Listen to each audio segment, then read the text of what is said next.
Welcome to the All Out Leadership Podcast, hosted by Pastor Eric Lawson, where each episode is uniquely designed to help you live all out by bringing you practical leadership from a biblical perspective delivered in 10 minutes or less. So whether you're a business leader, serving in ministry, or simply looking to grow in your leadership, this podcast is for you. Before we dive into this week's topic, make sure to subscribe to the podcast and download the show notes at ericlawson.com/podcast. And while you're at it, feel free to share the content on social media.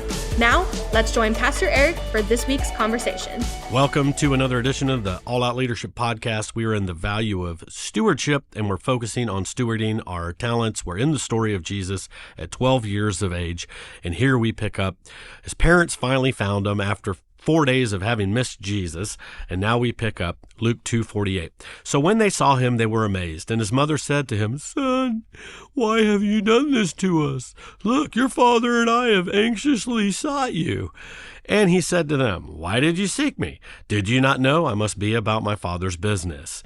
I just want to point out that they were anxious and they were stressed out and they blamed Jesus. Isn't that usually how it is? "Oh God, where are you? If you really loved me, this wouldn't be happening." Well, no, it might just be that you left Jesus somewhere.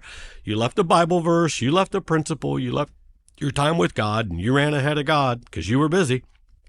And now you realize you need to go back and pick up Jesus. What we learn from Jesus is, I love this statement, hey, I must be about my Father's business. Leaders prioritize around their purpose. You know, we see people always looking for Jesus. Mark 1:37, his disciples, everyone is looking for you. Jesus goes, let's go to the next town. Jesus never let other people hijack his purpose, his mission. One guy says, "Jesus, tell my brother to divide the inheritance." He goes, "Who made me an arbitrator over you?" Now, Jesus could have, but he didn't. Just because you can doesn't mean you should. And this is one of the most important planning principles as you're creating your schedule and your priorities. Just because you can do something doesn't mean you should do something. You should really only do the things that only you can do, and you start with that. Jesus only 3 times said, "I must do certain things." Number 1, he said, "I must be about my Father's business." So here at 12 years old, he knew what he must be about.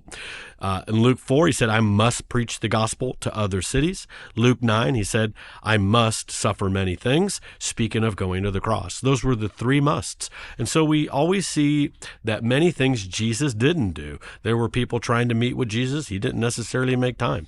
One time, Philip was trying to bring a group of Greeks to meet with Jesus. And we just see Jesus kind of blow over that and move on to the next thing because he was focused on the mission of going to the cross. Next thing we see is this. So Jesus replies, or the scripture says this, "But they didn't understand the statement which he spoke to them. Then he went down with them and came to Nazareth and was subject to them. And Jesus increased in wisdom and stature and in favor with God and man." I want to encourage you that God uses imperfect leaders to perfect us. Now, Jesus knew more about his mission than his parents did. Jesus knew more about the subject of his life than his parents. But even though he knew more about the subject, he was still able to subject himself to their leadership. And so there are times in life you might have a leader that they don't understand you. They don't get the call of God. They don't see how amazing you are. Well, Jesus' parents didn't see that either. They just saw 12-year-old Jesus who stressed them out because, he went missing. But Jesus goes, "You don't understand." But yet he still went back, he still submitted, and the result was this. He grew in wisdom, he grew in stature, and he grew in favor with God and man. Look, no man can stop the call and plan of God upon your life. No leader can stop the plan and call of God in your life. As you're submitted to the leaders that God has allowed in your life, we see that with a David and a Saul. Nobody can stop. Even when man gets it wrong, God always gets it right. And so he was subject when he knew more about the subject. Now, I want to talk about this for a moment because a wise leader always staffs for their weakness.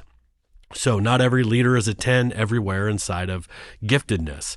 Now, I have hired certain people over time, and they're not with me today, but I'd hire them for a specific skill set. I knew they were better at certain things than me, and I would hire them. And then what would happen is they would kind of stand next to me as a leader. They would see that in an area they were stronger than me. I was weaker than them, and they would get a critical spirit towards me. They would start to judge me. They would you just pick up this offense because I'm better than pastor at this. Well, duh, that's why I hired you. So don't ever measure your strength against your leader's weakness, because here's what that person didn't do and those people didn't do. They didn't measure their weakness against my strength, because there were things I was a whole lot stronger than them at. And so I had a strength they didn't. They had a weakness, and they didn't measure that. They were just measuring their strength against my weakness. So look, it goes both ways. We're all strong somewhere. We're all weak somewhere. And there are times you're going to be stronger than your leader somewhere. Don't pick up an offense. Don't pick up a critical spirit. That's why you're there. You're there to help your leader. All right, we're going to continue on with stewarding talents. Thank you for joining us on the All Out Leadership Podcast. We hope you gained new biblical insight that challenged you to grow in your leadership. If you've enjoyed this week's episode, we would love your help in getting the content out farther. You can help by subscribing to the podcast at ericlawson.com/podcast and telling others about it. Next week, Pastor Eric will be back with another episode. So until then, we hope you have a great week being an all-out leader.